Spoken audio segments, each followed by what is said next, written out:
All right, party peoples of the interwebs, not much time for this vlog because I've got to go participate in a parkour competition that my kid got me to sign up for. So if you're watching this, I guess it means I survived. The breaking news of the day to be discussed tonight during the Viva and Barnes Law Extravaganza Sunday night show with Robert Barnes is Donald Trump invoking the Alien Emergencies Act. It's a law that goes back like 227 years, 1798, if I'm not mistaken, in order to fight what some people refer to as an invasion of America via illegal immigrants, and specifically gang members from TDA, Tratenda de la Aguana. It's a Venezuelan gang that some people might argue are invading America with hostile intent. Now, we know that Trump, through Homan, have started implementing deportation of violent, criminal, illegal aliens.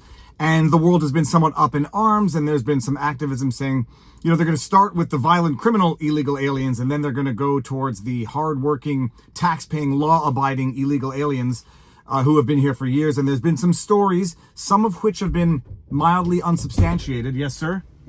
Okay, I'll be there in 2 minutes. Some of which have been mildly unsubstantiated. Close the door and let me finish this. About peaceful, law-abiding illegal immigrants having been deported, and heartbreak stories.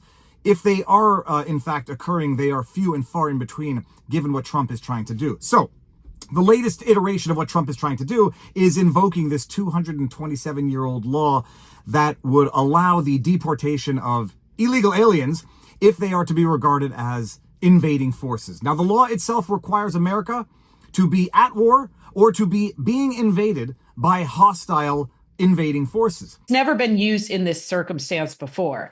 The terms of the statute require that we're at war or that there is an invasion. Many of the executive orders have used the word invasion, I think, in part to prep for the possibility of using the statute in order to deport people. But you'd have to have a judge who agrees that there is an invasion under the statutory definition and that we are looking at enemy nationals. Now, the amazing thing about this is if you have not seen our interview with John Eastman, who is the man behind the Eastman Dilemma, the documentary about the lawfare against John Eastman when he proposed the Pence option to contest or to challenge or to at least verify the legitimacy of the 2020 election. And then they went after him, guns blazing, full force of a weaponized legal system to disbar him, try to lock him up. This video is sponsored by Aura Smart Online Safety powered by AI. Can you think about a time when a company you trusted announced a data breach hack and your information was all out there on the internet for the world to see? I can think of at least 2 occasions in my life where I was made aware of a data breach and found my email address on the internet. You may or may not be aware of the National Public Data Breach. The incident compromised over 2.9 billion records used for background checks, which included critical personal information such as social security numbers, home addresses, telephone numbers, and more. And immediately after signing up, I found a number of breaches, the 2 of which I was already aware, but it's amazing, amazing protection. Here's what it offers. Aura will help remove your personal information from data brokers and people search sites that can sell your information to thieves, scammers, and more. It offers identity theft protection.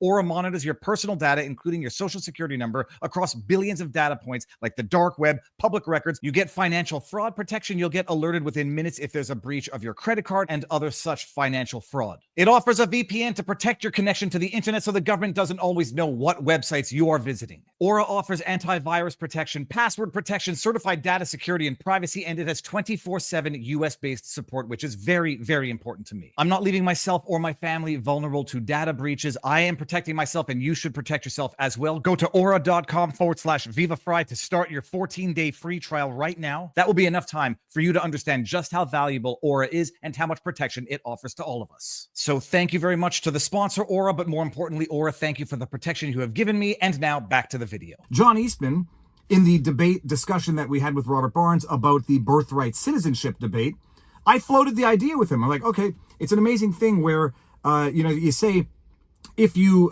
do not buy into the birthright citizenship argument, or at least you're not convinced by it, you could treat illegal immigrants as though they are invaders for the purposes of denying their offspring birthright citizenship under the law. Because recall, people say if your children are born in America, then they are citizens. Some people are arguing, well, if they were not agreeing to be subjected to the full jurisdiction of America, then they do not become citizens merely because they come here for some birth tourism, give birth on the soil, and then claim citizenship. That was the argument for and against, to some extent, the birthright citizenship debate. And John Eastman provided a very compelling argument that if you do not agree to be subjected to the full jurisdiction of America, then you don't get to have your children be recognized as citizens just by virtue of the fact that they were born here when you came here for either nefarious reasons or other reasons and had children here. I floated the idea of, all right, well, if you can't deny them citizenship under the birthright citizenship argument because they're born here, we'll make the argument that illegal immigrants are in fact invading so that you could regard them as an invading force or an occupying force under the law and thereby deny them birthright citizenship. It was just an argument that I was saying, like, okay, this will be the next iteration of where you go with this. And it looks like Trump has gone there in terms of invoking the Alien Act, the Emergencies Alien Act. My gosh, I wish I could just remember the exact name of the law, to say that these illegal immigrants, and specifically the violent gang members of TDA, are in fact an invading force for the purposes of invoking this act. The critics say, no, we're not at war, and this is not a bona fide invading army. Trump announced his intention to invoke this law to deport, it was a couple dozen, I think, gang members that were already in planes en route to being deported when a judge, the judge's name is Boasberg, I forget his first name right now, Boasberg. Why is that relevant?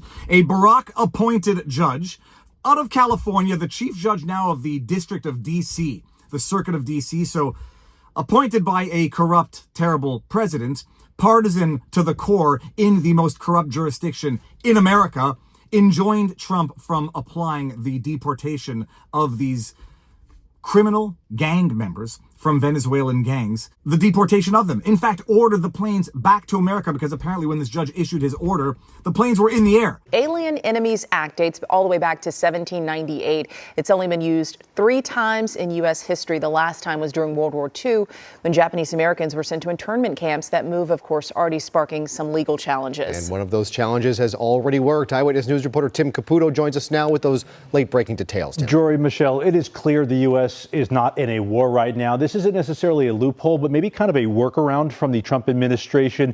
Clearly, they're making some moves, trying to claiming the U.S. is being invaded at this point by Venezuelan gangs, and that's why they're invoking this rarely used act. But within 2 hours of this announcement this afternoon, a federal judge blocked it with a temporary restraining order. Now, the White House claims the Venezuelan gang Trinidad or TDA is perpetrating, attempting, and threatening an invasion or predatory incursion against the United States.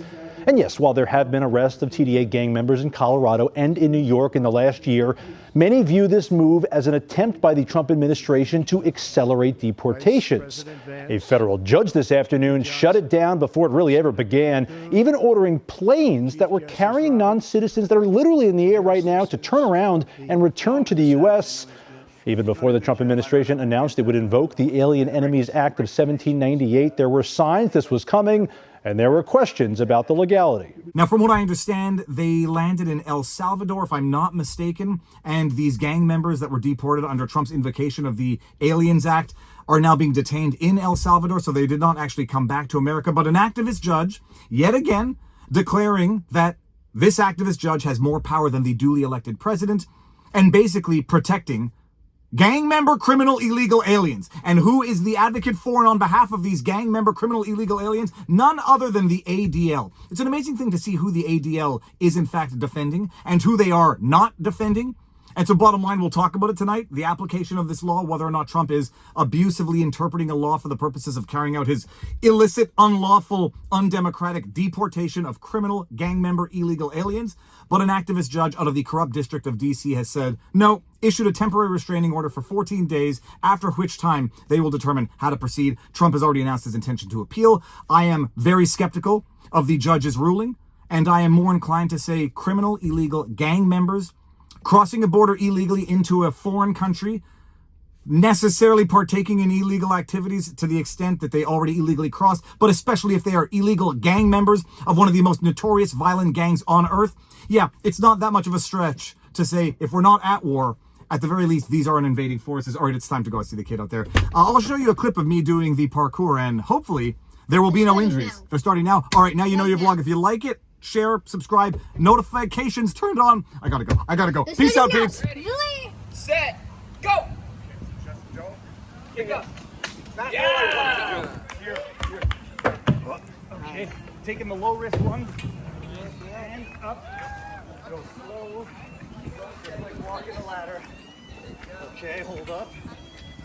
This used to be easier back in the day. Okay, here. Now go here. Okay. So now this. We're gonna do it. Okay. This is what I want to do. Generate some force. 2. 1, 2, no. Good try. Keep going. Okay. Sorry, I'm blaming the kids. we'll edit that out. We'll cut that from the shot. David, come on.